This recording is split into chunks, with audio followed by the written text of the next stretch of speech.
Hi friends, എല്ലാവർക്കും നമസ്കാരം. ഇന്ന് ഞാൻ നല്ലൊരു സ്വീറ്റ്സാണ് ഉണ്ടാക്കി കാണിക്കുന്നത്. അതിന് മുതിര അറിയാമല്ലോ. ഈ മുതിര 1/4 കപ്പെടുത്ത് വെള്ളത്തിലിട്ട് ഒന്ന് കഴുകിയെടുക്കാം. നല്ലവണ്ണം കഴുകി 2-3 പ്രാവശ്യം കഴുകി അതിനെ നമുക്ക് ഈ അരിപ്പിലൊന്ന് തോർത്തിയെടുക്കാം. ഫ്രൈങ് പാന് ചൂടായിട്ടുണ്ട്. അപ്പോൾ നമുക്കത് തട്ടിക്കൊടുക്കാം.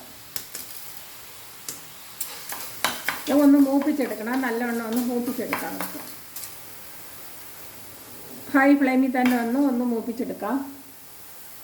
മുതിര ഇങ്ങനെ വറുക്കുമ്പോൾ വറുത്തത് ഒരു ഹൈ ഫ്ലെയിമിൽ വെച്ച് തന്നെ വറുക്കുക. അപ്പോൾ ഒരു 3 മിനിറ്റ് ആയിട്ടുണ്ട്. ഓരോ ബർണറിനനുസരിച്ചിരിക്കും. പൊട്ടുന്ന ശബ്ദം കേൾക്കാം. അപ്പോൾ നമുക്ക് ഫ്ലെയിം ഓഫ് ചെയ്യാം.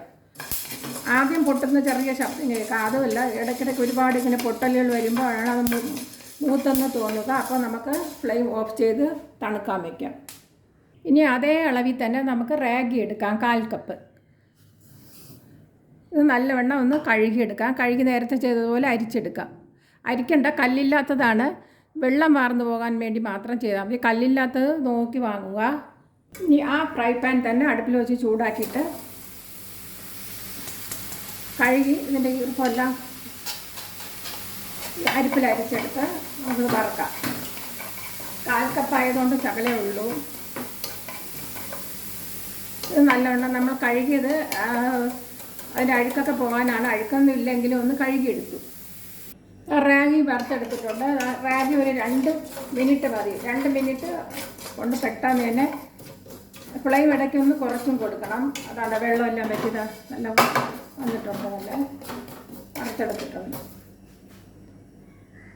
ഇനി ആ ഫ്രൈങ് പാനിൽ തന്നെ കരിപ്പെട്ടിയോ ശർക്കരയോ, ഞാൻ ഈ കരിപ്പെട്ടിയാണ് എടുത്തിരിക്കുന്നത്. കല്ലില്ലാത്തതാണ് എടുത്തിരിക്കുന്നത്. ശർക്കര ആയാലും കരിപ്പെട്ടി ആയാലും കല്ലില്ലാത്തത് വാങ്ങാൻ കിട്ടും. ചോദിച്ച് വാങ്ങുക.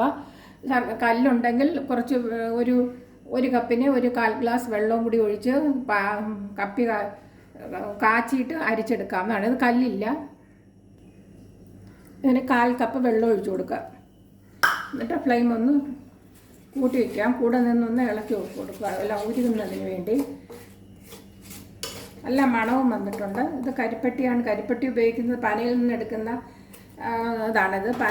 പനയിൽ നിന്ന് എടുക്കുന്നതുകൊണ്ട് ശർക്കരയെക്കാളും കൂടുതൽ ശരീരത്തിന് ഗുണം കൂടുതലാണ്. ശരീരം തണുക്കുന്നതിന് നല്ലതാണ്. മുതിരയും അതുപോലെ തന്നെ. ഞാൻ ഒരു മുതിര ചമ്മന്തിപ്പൊടി ഇട്ടിരുന്നു. അത് കാണാത്തവർ കണ്ടു നോക്കണം. ഏറെ ഗുണപ്രദമാണ് മുതിരയും. പിന്നെ റാഗി പറയണ്ടല്ലോ. ഇതിലേക്ക് ഒരു 2 ടേബിൾ സ്പൂൺ നെയ്യ് ഒഴിച്ചു കൊടുക്കാം. ഇനി അതിനോടൊപ്പം തന്നെ 1 കപ്പ് തേങ്ങ ഞാൻ ഫ്രീസറിൽ വെച്ചിരുന്നതാണ്. ആ തേങ്ങ തിരുമ്മി അതാണ് ഇങ്ങനെ ഇരിക്കുന്നത്. ഫ്ലെയിം കൂട്ടി വെച്ച് കൊടുക്കാം. ഇനി നമുക്ക് ലോ ഫ്ലെയിമിലോട്ട് വയ്ക്കാം. ഇനി ഒരു ഉണങ്ങിയ മിക്സിയുടെ ജാർ എടുത്തിട്ട് 2 ഏലക്കായും 1 ഗ്രാമ്പും കണ്ടോ ഇട്ട് കൊടുക്കാം. എന്നിട്ട് ഇത് നല്ല തണുത്തിട്ടുണ്ട്. അപ്പോൾ നമുക്ക് ഈ പേപ്പർ തട്ടി വെച്ചിരുന്നതാണ് ഈ മുതിരയും റാഗി. പഞ്ഞപ്പുല്ലെന്ന് പറയും, കൂരകമെന്ന് പറയും. അതായത് നമുക്ക് നല്ലവണ്ണം പൊടിച്ചിട്ട് വരാം. റാഗിയും മുതിരയും നല്ലവണ്ണം പൊടിച്ചിട്ടുണ്ട്. ഇതിലോട്ട് ഇട്ട് കൊടുക്കാം. ലോ ഫ്ലെയിമിലാണ് വെച്ചിരുന്നത് ഇത് പൊടിക്കുന്ന സമയത്തൊക്കെ. അതുകൊണ്ട് തേങ്ങയൊക്കെ കിടന്ന് അതിൽ പറ്റിയിട്ടുണ്ട്. നമുക്ക് ഇവിടെ ലോ ഫ്ലെയിം മാത്രമേ പാടുള്ളൂ. ഇനി ഫ്ലെയിം കൂട്ടി വയ്ക്കാനേ പാടില്ല. ഒന്ന് ഇളക്കി നമുക്ക് യോജിപ്പിക്കാം. ലോ ഫ്ലെയിമിൽ ഒരു 10 മിനിറ്റ് ആയിട്ടുണ്ട്. അപ്പോൾ നമ്മുടെ ഈ കപ്പലണ്ടി നല്ലവണ്ണം വറുത്ത് പൊടിച്ചതാണ്. വറുത്ത് ഇതുപോലെ ഒന്ന് ക്രഷ് ചെയ്തെടുക്കാം. വറുത്ത കപ്പലണ്ടിയാണ്. അതും കൂടി ഇട്ട് ഒന്ന് ഇളക്കി കൊടുക്കാം. ഇതുപോലെ കുഞ്ഞുങ്ങൾക്ക് പിള്ളേർ സ്കൂൾ വിട്ടൊക്കെ വരുമ്പോൾ ഇതുപോലെ കൊടുക്കുകയാണെങ്കിൽ അവർക്ക് വളരെയധികം ഇഷ്ടപ്പെടും. കപ്പലണ്ടിയുടെ തൊലിയൊന്നും മാറ്റേണ്ട കാര്യമില്ല. ഇങ്ങനെ തന്നെ ചെയ്യാവുന്നതാണ്. വറുത്ത കപ്പലണ്ടി ആയിരിക്കണം. അതുപോലെ പിളർന്ന കപ്പലണ്ടി കിട്ടുകയാണെങ്കിൽ ക്രഷ് ചെയ്യേണ്ട ആവശ്യമില്ല. രണ്ടായി പിളർന്ന തൊലി കളഞ്ഞ കപ്പലണ്ടി ഉണ്ടെങ്കിൽ വറുത്തത് വാങ്ങാൻ കിട്ടും. അതിട്ട് കൊടുത്താലും മതിയാകും. അതില്ലാത്ത കാരണമാണ് ഞാനിതുപോലെ മുഴുവൻ കപ്പലണ്ടി ഒന്ന് ചെറുതായിട്ടൊന്ന് ഇങ്ങനെ ക്രഷ് ചെയ്തെടുത്തത്. കപ്പലണ്ടി ഇട്ടതിന് ശേഷം ഒരു 10 മിനിറ്റ് ലോ ഫ്ലെയിമേ പാടുള്ളൂ. ലോ ഫ്ലെയിമിൽ ഒന്ന് ഇങ്ങനെ വഴറ്റിയൊന്ന് യോജിപ്പിക്കാം. ഒരിക്കൽ കഴിച്ചാൽ പിന്നെയും നമുക്ക് ഉണ്ടാക്കി കഴിക്കാൻ തോന്നും. അത്രയ്ക്ക് സ്വാദാണിത്. ഫ്ലെയിമൊക്കെ ഓഫ് ചെയ്ത് 10 മിനിറ്റ് ലോ ഫ്ലെയിമിൽ കിടന്ന് എന്നിട്ടൊരു സ്റ്റീൽ പാത്രത്തിലോട്ട് ഇത് ഇട്ട് കൊടുക്കുക. ചൂടോടെ തന്നെ ഇട്ട് കൊടുക്കുക.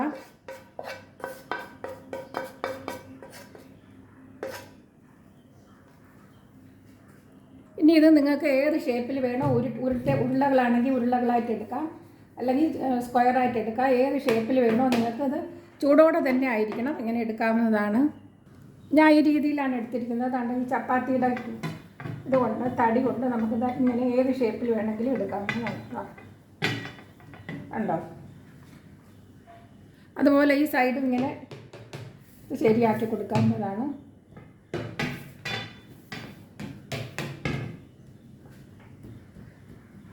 ചെറു ചൂടോടെ തന്നെ ഇങ്ങനെ ചെയ്യുക. അത് ആ കയ്യിൽ തൊടാവുന്ന ചൂടാണ്.